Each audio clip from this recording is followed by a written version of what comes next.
शिव गुरु भेजी दिला जंगल के जरिया हो जंगलवा के जरिए शिव गुरु भेजी दिला जंगल के जरिया हो जंगलवा के जरिए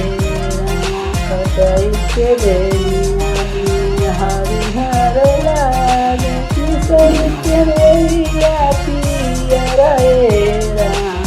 कटई के बेरिया में हरिहर लागे किसरिया पियर हो जे जरिया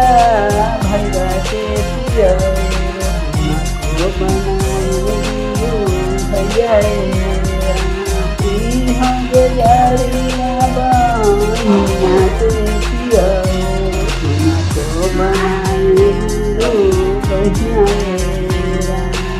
शिव गुरु भेजी जंगल के जरिया हो जंगल के जरिए शिव गुरु भेजी जंगल के जरिया जंगल के जरिए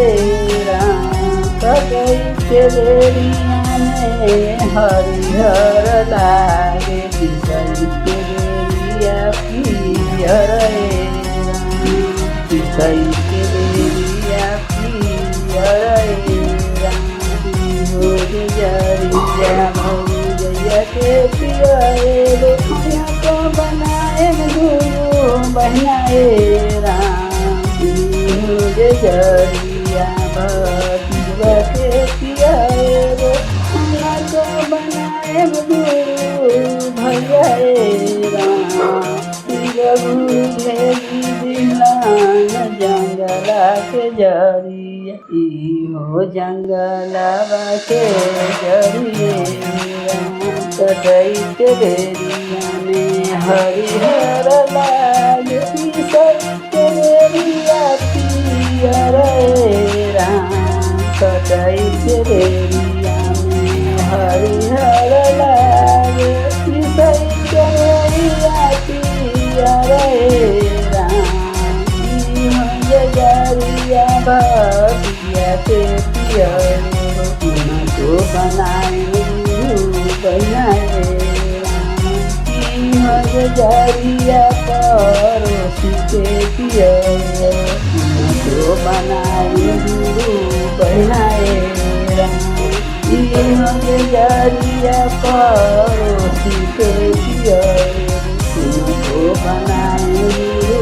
बनाए गुरु भेजी दिला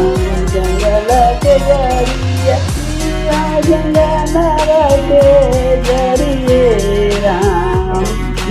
गुरु भेजी दिला जंगल के जरिया जंगल के जरिए